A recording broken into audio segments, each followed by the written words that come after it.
Hey everybody, welcome to CyberInsight. This is JB. Welcome back. Today we're going to be doing an intro to cloud security. We're going to be covering a whole bunch of different things like identity and access management, different cloud security models, network security, and how to protect data. Now, don't worry if you aren't familiar with any of those. You're just getting into cloud. That's the reason that we're doing this, and that's why you're here. If you've been in cloud for a minute, you probably know a bunch of these things, but we're going to be covering so much stuff that you're probably going to pick up some new things. So before I hop over in the browser, I want you to do me three favors. First, subscribe to the channel. Make sure you smash that like button and turn on notifications. Do all that. I appreciate it. Let's move over into the browser and we are going to get into this.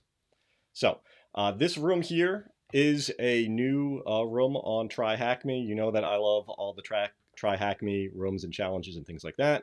I put a link for this particular room in the video description. So yeah, you can go and do this yourself.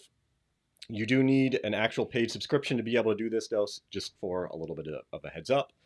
Now, while this is going to be talking specifically about AWS and different ways to do these different things within AWS, all of these concepts apply across the board to the different cloud environments, the different cloud providers. So even if when I actually go through and show specifics, you're familiar with Azure, these things are applicable there. They just have different names for the way that you do things. So what are we going to be talking about today? We're going to be looking at cloud security models, policies and procedures, identity and access management, network management, and storage management. And I think there's a few other things kind of sprinkled in there. So if you have any questions as we're moving through this, go ahead, throw those in the comments section. We'll hit those up as we move through. They talk about a few prerequisites here, a little bit about HTTP and servers and principles of security. You can go and do that. I assume if you're here, it's because you're interested in cloud and you kind of already have a little bit of a background in the basic fundamentals of IT. So let's just hop into this and do a little bit of a background on the architectural concepts of cloud. So when it comes to the characteristics of a cloud, there's really a few different things that I don't know how to put this, but kind of fundamentals of why you would want to go to the cloud versus doing things on-prem. And those are things such as scalability. So being able to buy what you need at the moment and scale out once you need more resources. So you aren't getting necessarily locked in to things the way that you do on-prem. Simplicity. So this is talking about a simple design and interface. They try to make things a lot more user-friendly as far as having things all in one place compared to doing things on-prem. Cost effectiveness, that's what they say. It's a little bit debatable depending upon whether you're going into building something completely from scratch in cloud or if you already have an on-prem environment that you're moving things into. Obviously then the cost might be a little bit more expensive as you kind of go through that type of transition. And then they talk about the enhanced automation.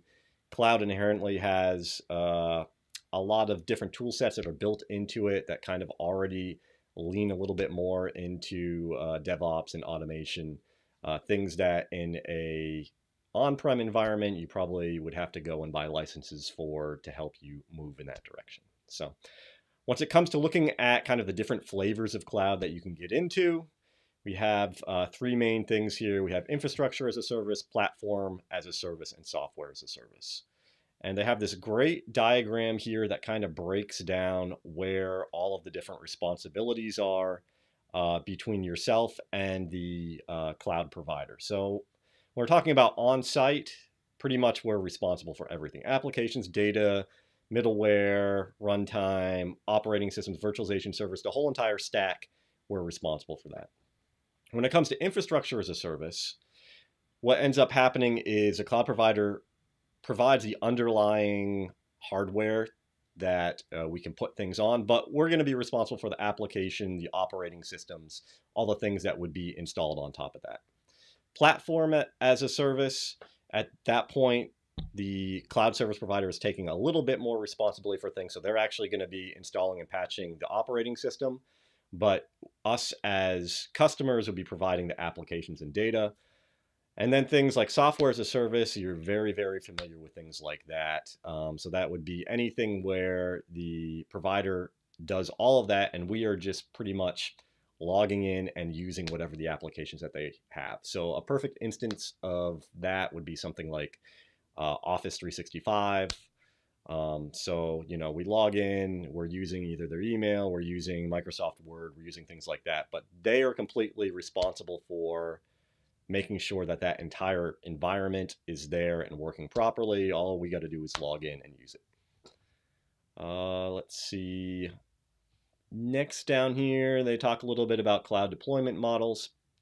And this depends an awful lot on the purpose behind what you're using cloud for and maybe regulatory compliance that you have with things. So in a public cloud, resources are provided by a cloud provider and shared amongst all the customers.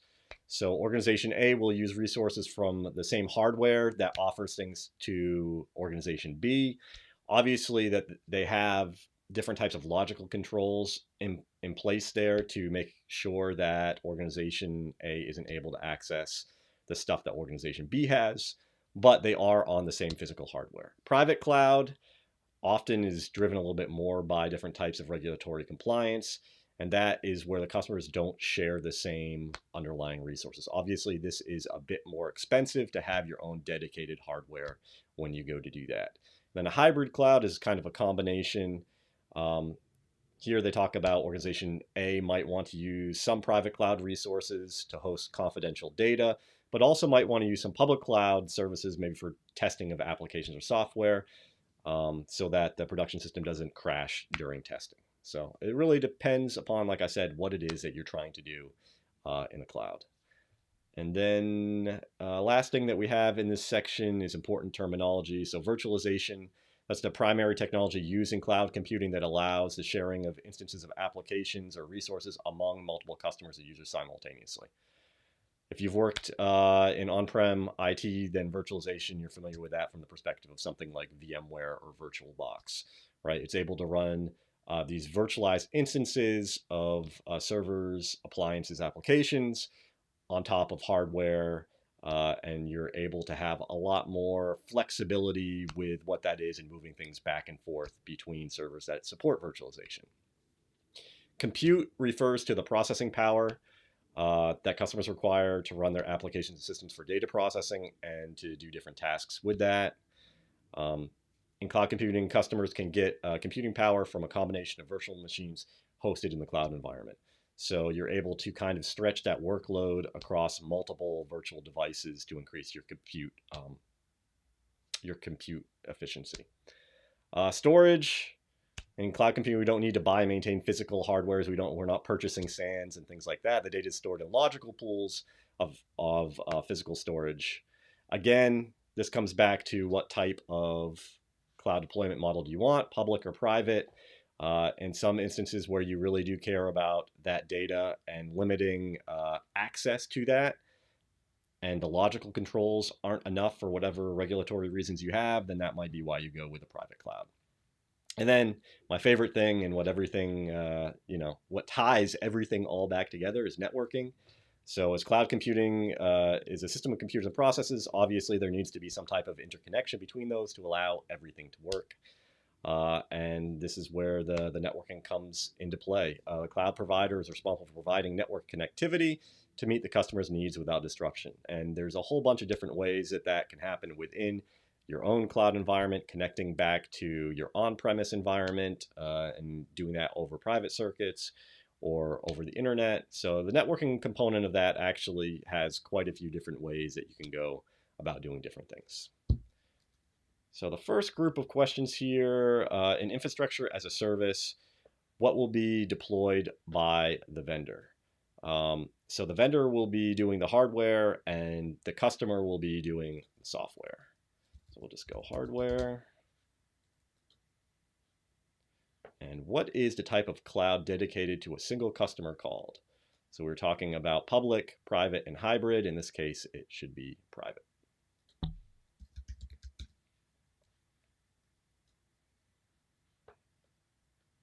All right, so that's kind of a little bit of a quick overview of the architectural concepts of cloud.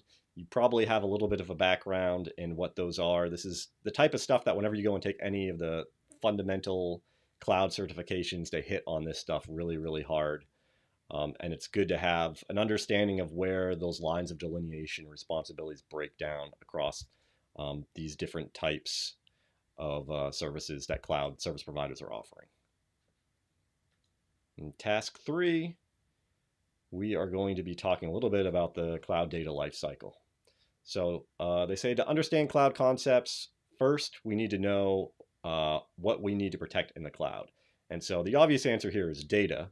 And data is the asset that an organization really cares about and is going to be putting in the cloud, right?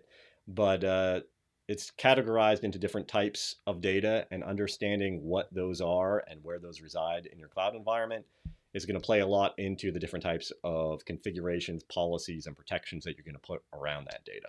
So you have confidential data, and that's things that are considered to be most critical to any organization. So if it's exposed or stolen, then it can have a devastating impact, both for an organization's reputation, it can hurt their customer base, it can hurt their employees. So there's a lot of different things that come into play as far as determining what is confidential data and why you might want to protect that more than other types of data in your environment. Internal data is information that is exposed, could have some type of risk to the company, but not quite as much as confidential. And then public data is anything that's intended for the public. It's completely open source. It doesn't really matter. Just stuff that you might be posting up on public web pages, things like that. There's no consequence if the public data is leaked, because in a lot of cases, you're probably actually posting that out there already. And here we have the cloud data lifecycle. This is important to know because at different steps within this, we might be doing different things to protect the data as it moves through this life cycle. So we have create, store, use, share, archive, and destroy. And so here they actually talk through some of the different security aspects and challenges that come with each of these different phases in this life cycle. So with the create and update, it's the initial phase within that life cycle. It includes newly created data or data that's being freshly or imported from other resources. So things that we might do here as far as from a security aspect and things we need to be aware of. So that would be implementing some type of encryption. So both from the perspective of communication and how data is sent into the system. So using something like SSL or TLS so that there can't be any type of data capture, man-in-the-middle attack. Encryption, again, kind of going along with SSL and TLS, should be encrypted from the perspective of once we have it within the system. And then secure connections, so that's going to be secure connections and paths should be established for data transfer so that a change of data that isn't supposed to happen can be minimized. When it comes to storage, data is processed on its form, whether it's structured or unstructured, and stored in a container generally known as a database. So again, we're going to hit on encryption. You're going to see that encryption is kind of a big deal here. We want to make sure that the data is encrypted when it's at rest, and that the data is backed up. So in the event that we have some type of failure to the database, or if somebody were to attack something, the data itself isn't lost. We have something that we can pull from and replicate that data so that it minimizes the impact to the organization. When it comes to using the data, this is going to be kind of the other side of the encryption. So in use, it's going to need to be decrypted, but we need to make sure that we have secure connections, that the platform is secure, it's patched, and it's protected from any types of attacks. We want to make sure that only the right people have access to it, and just make sure that there's permissions that allow the right people to be able to get to it and block the people that shouldn't have access, so they wouldn't be able to get to potentially confidential information. Sharing data has actually a lot of challenges as far as making sure that you have the right restrictions placed on it, and then also data loss prevention to make sure that data that isn't supposed to escape from the environment doesn't. And then with archive, that's going to be kind of like the long-term storage of data. Again, very similar to the other types of protections that we do here. So encryption is going to be a big thing physical security of wherever we're backing that data up to. Location and jurisdiction come into play here because depending on the type of data and the owner of the data, maybe there's rules along where that data needs to reside and it isn't allowed to go to other data centers or other countries. And again, that also leads into the backup procedures. And then destroying, there's a few different ways that this can happen. And crypto shredding is one of the main things that they do talk about, how to do that. And that is pretty much re-encrypting the data with encryption keys that we either destroy or don't know and no one has access to. Because one of the challenges with destroying data, normally like if we were to do this in an on-prem environment, we could just destroy the hard drive or something like that. But when we're talking about a cloud environment and the resources are shared across multiple customers, we can't necessarily just go and destroy a hard drive. So it ends up coming back to some creative ways to actually make it so that the data is inaccessible. So they talk about some security issues in the cloud and its solutions. So data confidentiality. When the data is hosted in the cloud, its privacy is at risk as a user. As users have no physical access to their data once it's outsourced, they don't know how the confidentiality of the data is being maintained. So kind of trusting on the cloud service provider to make sure that they're actually doing what they promise to do as far as protecting your data. Virtualization issues that allows resources to be shared amongst users. We need a mechanism to ensure isolation, secure communication between VMs. So in a multi-tenant environment, this is a really big thing to make sure that the logical controls are in place to make sure that tenant A and tenant B can't commingle, can't communicate, can't see things that they're not supposed to see. Insecure interfaces and APIs. So this can be a configuration issue. This could be a vulnerability or patch issue. And if you have something that isn't configured or isn't patched properly, it could end up leading to some type of data leakage if someone were to exploit that. Malicious insiders, this is always a big one, especially with service providers. And it's just something, insider threats are always a thing. Insider threats are even a bigger thing when you're talking about those individuals having access to multiple organizations worth of data. Within your own company, you're only worried kind of about protecting the data that you have control over. But when you're talking about a cloud service provider or any other type of service provider that has access to data from everybody, well, not everybody, but multiple organizations, there's a lot that goes into vetting those individuals and having policies and procedures in place and tool sets to monitor what people are doing to make sure that they aren't up to nefarious or malicious things. Account and service hijacking. Yeah, if you can take over an account, then you're able to get access to all the different things that that account has privileges to. Then access control mechanisms, users and cloud servers are not in the same domain. So enforcing efficient and reliable access to information is critical when data is outsourced. An unauthorized person can gain access to the data due to lack of access controls. And we are going to hit that up and talk about different ways that we can actually go about implementing that. I see CCIE by 30 dropping in. What's good? What's going on? Appreciate you dropping by. Let's see. So let's answer these, and then we should be getting into actually some hands-on stuff, I think, in this next task. So what is the first phase in the cloud data lifecycle? I believe it was create. Yeah, let's see. We got that. And click the view site button at the top of the task to launch a static site in split view.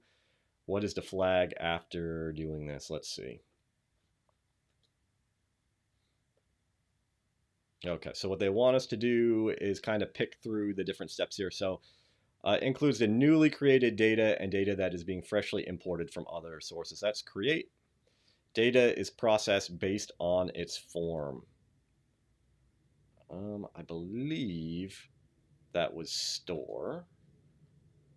Encrypted data is decrypted in this stage for optimal usage. Well, it has the answer right in there. That is going to be use. Data is shared within or outside cloud infrastructure. Share, long-term storage is going to be archive. And then once we want to get rid of it, we're going to destroy it. So let's copy that. let's go throw this down here. Boom. And then we can get rid of this and see what we got. Okay, we got one more, and then we're actually going to be getting into the actual AWS configuration. So, cloud security risks concerning deployment models. So we already talked about public cloud, private cloud, and community clouds. There's kind of some specific risks that are associated with these that are kind of unique to each, which you should be aware of when you're going to look to see which one or which ones you want to use as your solution. So within the private cloud, we have a few different things, few different risks we need to be aware of. Personnel threat, so this includes unintentional and intentional. Customers have no control over the provider's data center and administrators. So any insider threat can do a lot of damage here. Natural disasters, so you got a data center, it ends up having a hurricane come through. That could impact power, destroy things there. And then external attacks, man in the middle, distributed denial of service, all these types of things can have some type of impact here. With the public cloud, you have a few different things you need to be aware of. And one of the biggest ones is vendor lock-in. So if a customer becomes dependent on a certain service provider, it can be very difficult for the customer to move the data out of that cloud infrastructure before the end of the contract term. And in essence, you're kind of like holding that customer hostage. Now, this is something that the cloud service providers are aware that people want to try to avoid. So you just need to be aware of what your exit strategy might be if you do need to move to another CSP. Threat of new entrants. Your cloud provider may provide services to your competitor in the public cloud. So that could be a risk, depending upon what type of business you're in. And then escalation of privilege authorized. I don't know what they're trying to say here, so let's see what it actually says. In the public cloud, users may try to acquire unauthorized permissions. A user gains illicit administrative access, may be able to gain control of devices that process other customers' data. Right. So if you're able to actually hack, for a lack of a better term, some of the different services that might be provided there, do some type of escape, then you might be able to actually get into other things which could be very, very bad, especially from the CSP's perspective. And then for the community cloud, which is when the compute and storage infrastructure is shared between a specific community or organization members. Vulnerability, any nodes that have vulnerabilities which can cause intrusions on other nodes. Configuration management baselines are almost impossible just because there could be a lot of differences there between what everyone's doing. And then policy administration is challenging to enforce decisions and procedures in the community cloud just because you have so many different organizations that have different methods of operating. So let's answer these. In which cloud model does the customer become the hostage of cloud providers, or otherwise known as vendor lock-in? That's going to be public. And is it challenging to enforce specific business decisions or procedures in a community cloud? Most definitely. So let's go, yeah. All right, now we're going to get into the good stuff, which is actually some hands-on configuration here within AWS. I'm going to take a sip of water real quick. If anybody has any questions, they can throw those in the comments. Now, if you don't have an AWS account, you can get one for free. You're probably like, how do I go about setting that up? Don't worry, I got you. I have a Cloud Technologies playlist that has this how to create a free AWS account and set it up with billing alerts, because you always want to be aware of how much you could be potentially spending, and set it up with multi-factor authentication. It's a 10-minute video, super, super easy. I put a link for it in the video description. So if you haven't actually created an AWS account yet, you can go and do that. I think that they also in here mention they have a link on how to create and activate an AWS account. That might just be to AWS's documentation on how to do that. So first thing we're talking about is identity access management. So this is making sure that the right people have the right permissions to do the right things within the environment. And again, this is going to come back to accessing data and accessing services. So it plays a very critical role in making sure that people aren't allowed to do things that they aren't supposed to. So there's a few different things that we can do when it comes to that. That's creating different identities. So that might be creating a user account, a service account, different types of APIs. It can be a whole bunch of different things that have access to different things. So want to create the right identities. We want to make sure that we have authentication factors for those identities. So how is that role, well, not that role, how is that user or service or whatever going to make sure that it's properly able to identify itself in a way that's secure?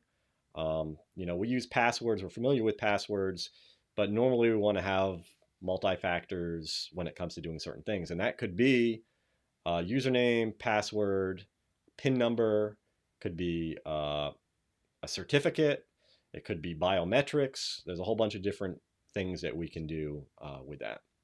Now, if we have an identity, we have different ways that it can authenticate. The other thing that we want to make sure is that it has roles and permissions to do specifically what it is supposed to do, and that should limit it to not being able to do things that it's not supposed to do. So, as it says here, each identity has a specific role which defines the domain under which that particular identity can function. So, who can access what? So, users, access policies, objects, and resources. To do this within AWS, we're talking about using something called IAM, or Identity and Access Management. And this is where all of that stuff comes into play. So this is configuring user accounts, configuring roles, and doing policies within that. So they talk about give rights and permissions of resources in your Amazon account to other people without having to share passwords, grant role-based access, enable multi-factor authentication, enable and manage permissions and access policies across Amazon's accounts and resources. We kind of talked about some of these, but these are AWS specific terms that we want to make sure that we understand. Resources, these are objects within a particular service. So this could include users, roles, groups, and policies. Identities represent certain users permitted and authorized to perform specific roles and actions. Entities is a subset of resources which are used for authentication purposes. It could include users and roles. And principals is a person or some application requesting to use Amazon resources after signing in. Now, we might not necessarily memorize all of this right at this very second, but we're going to hit a few things here in these next few tasks, which is kind of going to hit these home, and you're going to see where they come back into play. So in this particular exercise, we are going to create an IAM user within AWS. They want us to do it with admin privileges. We can actually make it with whatever privileges we want to do. So whatever works for you. The whole point is learning. So let's say IAM users with administrative privileges will have complete access to AWS resources. And it can grant permissions to other users as well. So depending upon what you have in your environment, you might want to go ahead and create something with admin privileges. Normally, best practice is to do this and not use your root account. If you're doing things for testing purposes, you can use your root account. Just for the love of God, make sure that you have multi-factor authentication turned on for that. So what we're going to do is we're going to log into the AWS console. This is the home page. This is where all the magic happens. You can go ahead and type up into the search bar a whole bunch of different things where you want to go. In this case, we're doing IAM. We're going to move into here. And you're going to see a whole bunch of different things. So we're going to see user groups, users, roles. This is stuff from different labs that I've set up here. You'll see that it has some security recommendations that I could go ahead and do. And you'll see if we click on users. So I do have one user in here, Terraform, which I was using for some testing. But they want us to go ahead and create a new user. So we're going to go add users. And we can make this whatever we want it to be. We'll just say TryHackMe. Now, if we click this here, this will give us access to the AWS Management Console. Also, if we click this here, it will ask us to create a username and password. This is actually what they want us to do.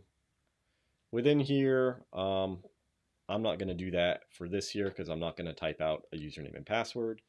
So we're just going to go here and hit next. And we can go ahead and actually had already created something similar, but I don't want to use that. So let's add user to a group. We actually can add them to that group. That's fine. And we can see which different ones do we have here. Let's see. So if we wanted to go and create something new, we can just go create group. And it gives us a whole bunch of different policies that already exist. These are Amazon created policies. Once you dig down into these, you'll see what the different permissions are for different things. And once you get familiar with Amazon, you'll see that there's, depending on the different service that you're using, you need different types of policies. Obviously, there's some that are kind of more blanket policies. So for instance, admin access would give us permissions to a lot of different things. If we kind of click in here for a second and see if this will bring this up.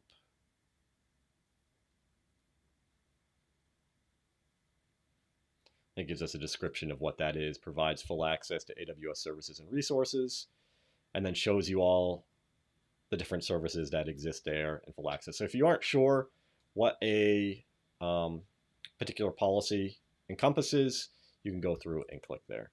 But we're just going to go read only.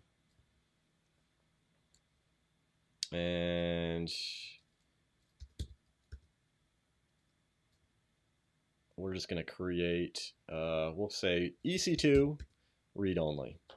Why not? So EC2 is going to be for the elastic compute. So that's like when we're making VMs and things like that. I'm just going to go here and select this. So what this is going to do is create a user group called EC2 read only, and it's going to apply this policy to it. Okay. And then we have that created there, and then we can go and select that, and that is going to put the user into that group. And we can go ahead and create that. Another thing within AWS that's super helpful to use is tags. Definitely want to be familiar with doing that. That helps you kind of identify things, especially when you're creating servers, applications, things like that. And you can identify kind of what groups they're associated with. So there we go. Now we have this TryHackMe user. It's in a group, EC2 read only. We can see console access is disabled. No keys there. Security credentials. We'll see we don't have enable console access. As I mentioned, that would be where we would set up a password if we wanted to do that. We also could assign multi-factor authentication. We could create different types of access keys to be able to get in and do things there. But that is the basics of creating a user, creating a group, assigning the role or the permissions to that group, and kind of the basics of what we would do with accounts within AWS. So let's see here. Our face and ID biometrics types of authentication factors, most definitely.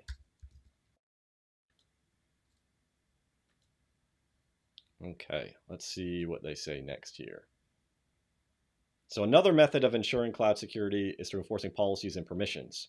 Policies are a set of guidelines and controls which attach to identities and make permissions. The cloud infrastructure evaluates the permissions defined in the policy to determine whether the request should be allowed or denied. And there's a few different types of policies that we have here. We have identity-based policies, so that's attached to identities and grant permissions. We have resource-based policies. These are implemented on resources, so like data and services, and define who is authorized to access them. And session-based policies are temporary policies that allow access to a specific resource for a particular time period. So we already implemented, or I should say we already saw that the policies are implemented by IAM. We kind of looked at that when I was selecting that policy to go with the group. So if we want to actually go and see how policies are implemented, if we go back to IAM and click on policies, so we can go here and we can see all of these different policies that were kind of brought up before. And then we're going to go and create a policy.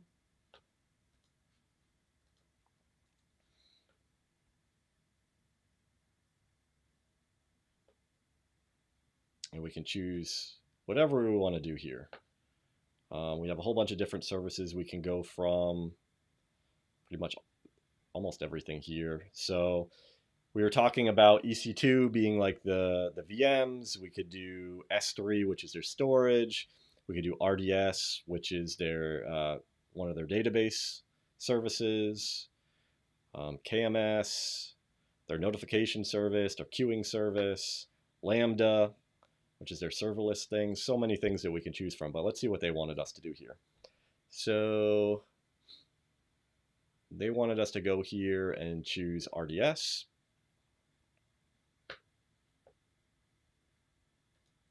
So we can do that. We're just going to go RDS, not Redshift. Let's go RDS.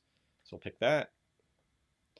And then we can select different types of things from a list, read, write, permissions management. You can get super granular with this, or you can just select all RDS actions.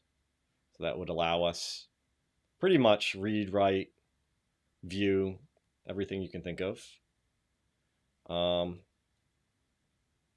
And then under resources, we could pick specific resources, or we could do all resources. If we had, I don't actually have any RDS resources created, so it's not like I could actually link to anything. So we'll just go all resources. And then we also could add MFA, or we could lock it down to source IP. Let's see if there was anything else that they kind of wanted us to do there. But I think the main point was to identify a service, identify the actions, identify the particular resources that go with that. And go to tags. Again, as I said, we could add tags here, which is helpful when trying to group things. And we just go RDS test. Although, just so it's easier for me to find, RDS, TryHackMe test.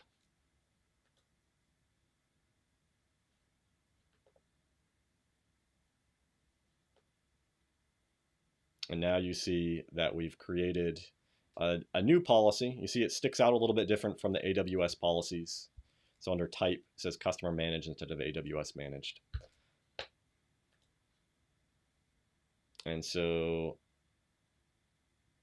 in this, I gave it all permissions versus restricting things, which is what they did in this scenario. But it's the same thing. It's the same process as far as going through there and doing that.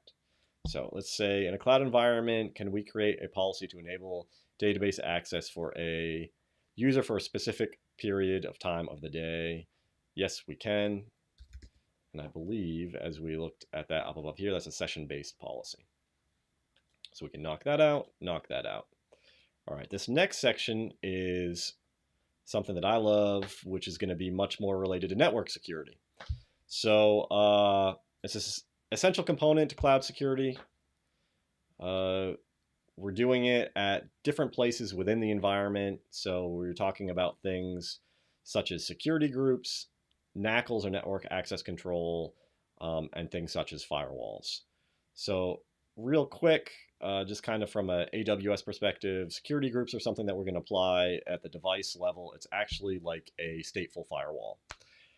When it comes to NACLs, those get applied at the subnet level, and those are kind of, you can think of them as like Cisco ACLs. So they aren't stateful. You have to make sure that you allow the return traffic back through the NACL. So for whatever the response traffic is back, If you don't actually have a rule to allow that back, then you're going to block that. And then we have things such as firewalls, layer 7 firewalls, application firewalls, things like that. So what we're going to do here is create a NACL that's going to deny all traffic on port 22, which is SSH. So we are going to go into a different section. We were in IAM. We're actually just go back to the main console page. We're going to go under VPC. VPC is kind of like the main area of your virtual private cloud where you create a whole bunch of different things. Your subnets, your IPs, your internet gateways, your security groups, your network access controls, firewalls, a whole bunch of different stuff. And we are going to go and create a NACL. We see that I have a default one in here already that's already associated with the default subnets that I have. We're going to create a new one. We're going to call it block TCP 22. We select the VPC we want to have it be. This is going to get tagged with a name. We're going to go ahead and create this. Now let's get into it. And then we have inbound rules and outbound rules.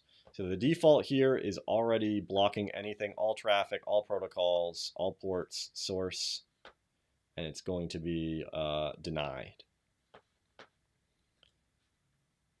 So they want us to kind of do the same thing. We're going to inbound. We're going to edit inbound. The rules go in the higher the number, actually higher. Starting at 1, that's going to have the highest priority, and then go down from there. So we're just going to go edit inbound rules, add new rule, 1. Under here, we have a whole bunch of different options. So very much like a Cisco ACL, some of this is pre-populated with particular ports. Some of it isn't. Custom protocol, custom TCP, custom UDP. But we're just going to go the SSH, which is going to automatically populate it with TCP, automatically populate it with the destination port of 22, any source address, and we want to block, deny. And we can save these changes. And now we see that applied here for inbound. Anything inbound coming into this subnet, it would block port 22. Now, the thing is, we actually haven't associated this with a subnet yet. So if we wanted to associate it with a subnet, we would go under Edit Subnet Associations, and we have all these different subnets here that we could pick from. We'd select whichever ones we wanted that to apply. You can apply it across the board to a whole bunch of different subnets. The thing is, you can't have multiple NACLs applied to one subnet. So you have to make sure that whatever you're applying meets the needs of what you have when it comes to configuring that. All right, let's see if there was anything else. We can exit out of that, back to that. Now, it's not there in the room, but since we're here and we're talking about it, let's look at security groups too. And like I said, these get attached to the individual hosts. It's like a stateful firewall. You can see that it is pretty much the same type of format as far as what you can do with identifying traffic, stuff like that. Just so you know, what's kind of different is it has an automatically permissive outbound rule, so it allows everything outbound but is blocking everything inbound. So when it comes time to configuration, just keep that in mind. But if you can do the NACLs, you can do the security groups. Very similar as far as the configuration that you would be doing through the GUI. So is it a good practice to operate security groups on the principle of deny all unless allowed explicitly? 100%. And then we have completed that. We are getting there. Only 2 more to go. Any questions or anything up to this point? I know it's a lot of different information. But like I said, we're doing this in AWS, but it is completely applicable across cloud service providers. It's also, these same principles are applicable in an on-prem environment as well, just in different ways with different tool sets. So let's look at security through storage management. So storage is crucial in cloud computing, as is the protection of data. So we want to make sure that the data remains safe while it's in the cloud environment, both through transit and also while it's at rest. So we have a few different ways that we can go about doing that.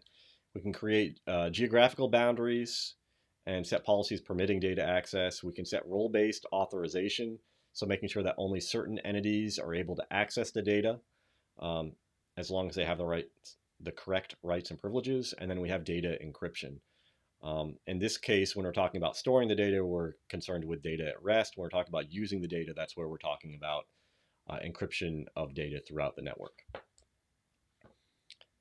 So a few things they talk about, the following aspects are important. So connection strings with database containing host names, usernames, passwords, access security policy, data encryption standards, and physical security measured by the cloud service provider, things we want to take into account when looking at how we are protecting the data through storage management. So in AWS, it provides different types of data repositories to store data. They have relational databases, which was one of the things when we looked at creating that particular policy, to have access to that. They have S3, which is their simple storage service. You can kind of think of it, I shouldn't say as a file share, because that's not actually the way to define that at all, because it actually can be used for a lot of other things besides that. But it is a place where data is able to reside and be processed. Data security is ensured by applying various policies to database instances per data sensitivity. So in this case, we're going to create an S3 bucket and enable data encryption at rest. So we're going to go back to the console, and we're going to go to S3. If this is your first time creating an S3 bucket, congratulations. That's kind of a cool thing. And I already have a few buckets here that are already created. So whenever we create something in S3, they get placed into buckets. You can have folder structures within there as well, depending upon what you're trying to do. These are from some logs. One of the things that you can do with different types of logging within AWS is point it towards S3, and it will keep those there for you and delete them after a certain period of time. So we're just going to go TryHackMe, pick the region that we want, and then we have object ownership, ACLs disabled or ACLs enabled. So let's take a look at what this is. ACL, all objects in this bucket are owned by this account. Access to this bucket and its objects is specified using only policies. If we go ACLs enabled, objects in this bucket can be owned by other AWS accounts. We're not interested in that, so we want to go ACLs disabled. And then this is a big one, and you want to make sure that whenever you're creating an S3 bucket, you are very careful with this, depending upon what you're trying to do. By default here, it's going to block all public access. So that means whatever you put in here, no one out on the internet can have access to it. If you uncheck this, your data is accessible, and you see that a lot of organizations, for whatever reason, will go and create stuff. They'll put information into their S3 bucket.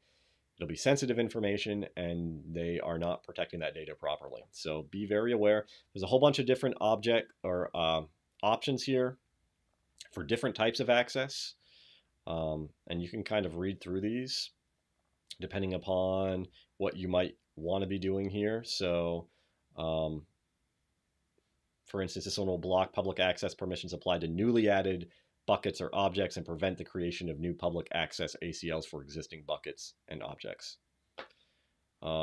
This one, S3, will ignore all ACLs that grant public access to buckets and objects. So different reasons why you might enable different things, but we are going to make sure that we're blocking all public access. Versioning is actually a great thing. So whenever you have different types of data and it's being modified, it will maintain previous versions of that. So obviously, depending on the type of data that you're putting in here, it might make a lot of sense to do that.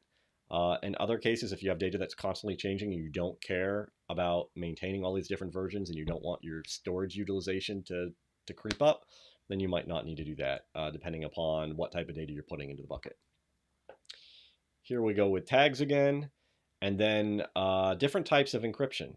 And in this case, we have Amazon S3 managed keys, or we have AWS KMS keys. So if you're bringing your own keys, you can actually bring those, put those into KMS. If you want something that's kind of easy and you trust the protections that Amazon has in place, you can use the S3 managed keys. A lot of people use KMS because it actually is protected a lot more, and they might have certain types of regulatory components that make it so that they need to have an environment that has higher level of protection for their keys. But in this case, we're just going to go S3 managed keys. So that means anything that goes into this bucket is going to be encrypted at rest. And then bucket key, we have enable. This is what we're going to be doing there.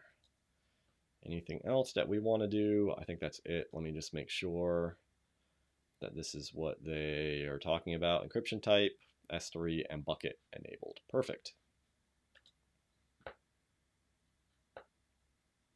And there we go. We now have a new bucket.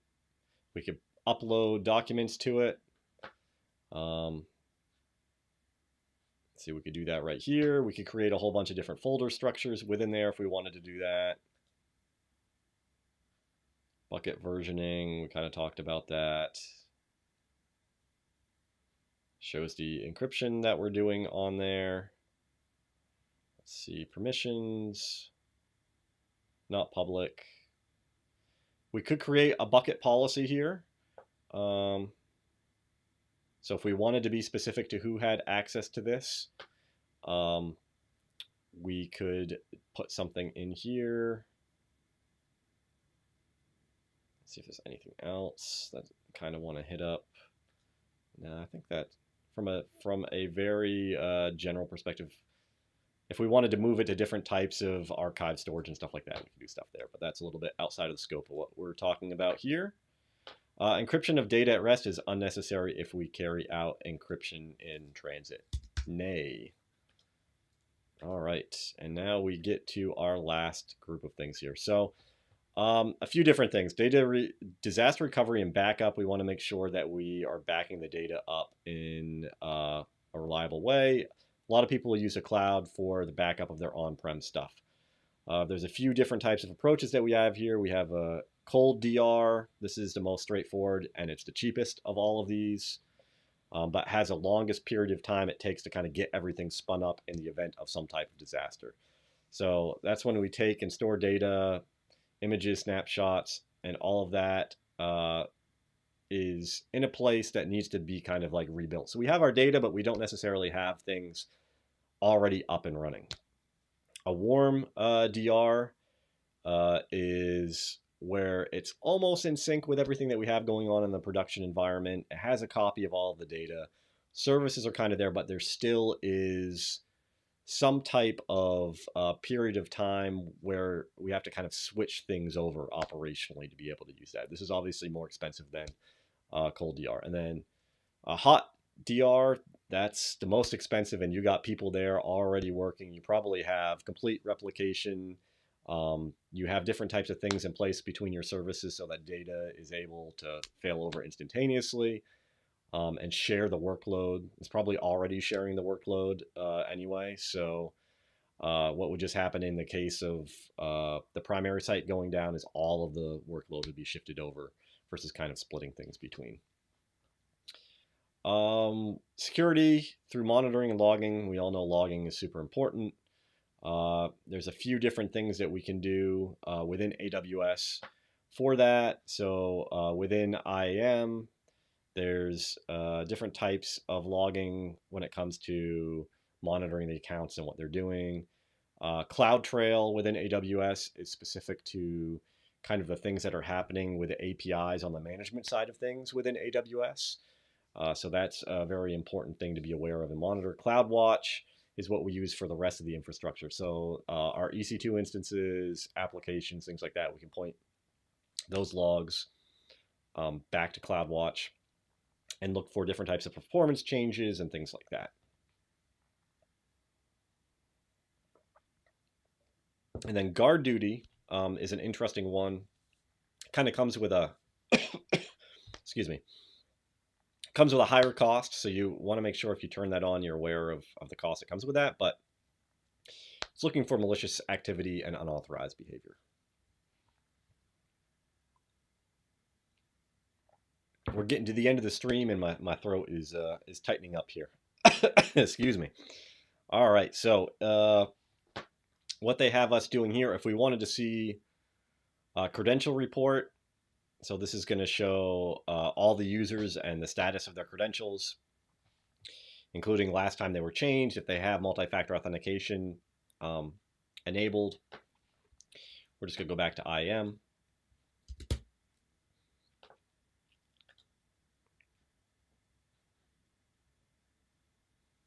And this is going to be on the left-hand side. Credential report. And you could go ahead and download this. And you can see what is going on in there. It's going to just look like this. Nothing too crazy, but it is in CSV format. Gives you some data.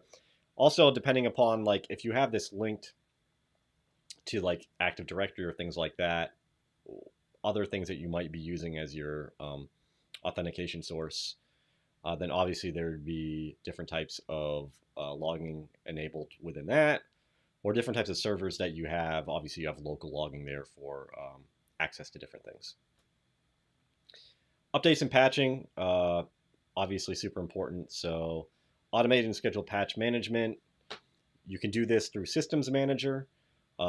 You don't necessarily have to do that. Obviously, you could have other types of patch management solutions within your on-prem environment, and you could push that stuff to your resources that are within AWS.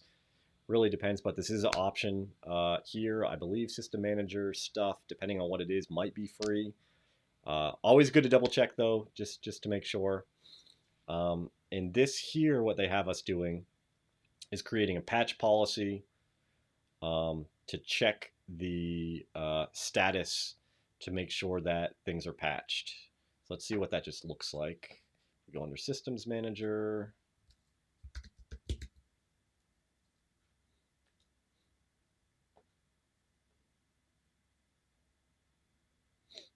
And we have some change management stuff. I have some inventory stuff. Session Manager is awesome. You're going to use that a lot in AWS. That's kind of like a way to get console access into things. We just want to go Patch Manager. And give that a second to pop up. And so we can create a patch policy. We can scan, or we can actually install missing patches. And then we can kind of see the outputs from these different types of scans. If we wanted to create one, we go here, we go Windows, scan, and then scanning schedule. We can set that to whatever we want that to be, or we could use the recommended defaults. Baseline, if there's certain things as far as deviation from that, we're just going to go with the default supported by AWS. We can write the output to a S3 bucket.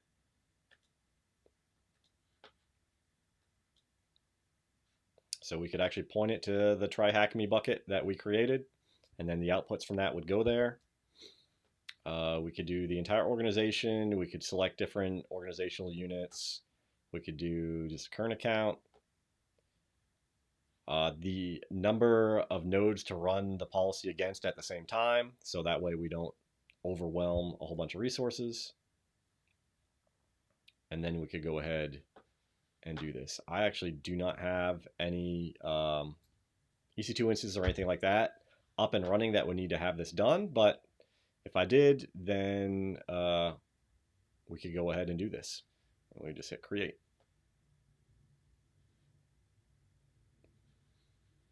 And we'll see. It's going to do it for all nodes, but we'll see how long that takes to do that. If we wanted to do let's see. The defined assume role is unable to be assumed. Maybe there's some things role-wise that they want me to have to do that. Yeah, I probably don't have something configured there. So since I'm not actually setting it up, I'm just going to get out of that. But that it would be how you would go about doing that if you wanted to. So let's see. It's a good practice to keep disaster recovery backups of a server in the same vicinity or data center. No, you want those in a different one. And then we completed that. So I think that is it. We covered all the different stuff.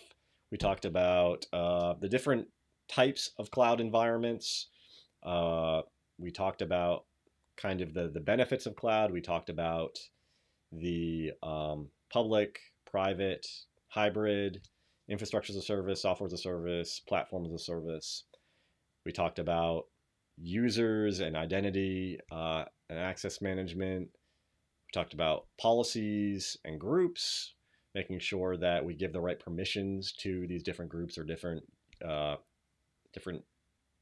want to say individuals, but that's not what we were talking about. Users, the right roles to be able to access or right permissions to access different resources. We talked about network security with NACLs and security groups. We talked about storage management, making sure that we have the right policies applied to that, and encryption at rest. Then we talked a little bit about logging, disaster recovery, and patch management. All important things both within the cloud and on-prem environments. So if nobody has any questions or comments or anything like that, appreciate folks dropping in and checking this out. No problem. You're welcome. Hopefully it was helpful. And yeah, so if you watched all the way to the end, I appreciate it. Smash the like button, subscribe to the channel, turn on your notifications. Go get at it. Have a great week. And yeah, we'll be chatting soon. All right. Bye.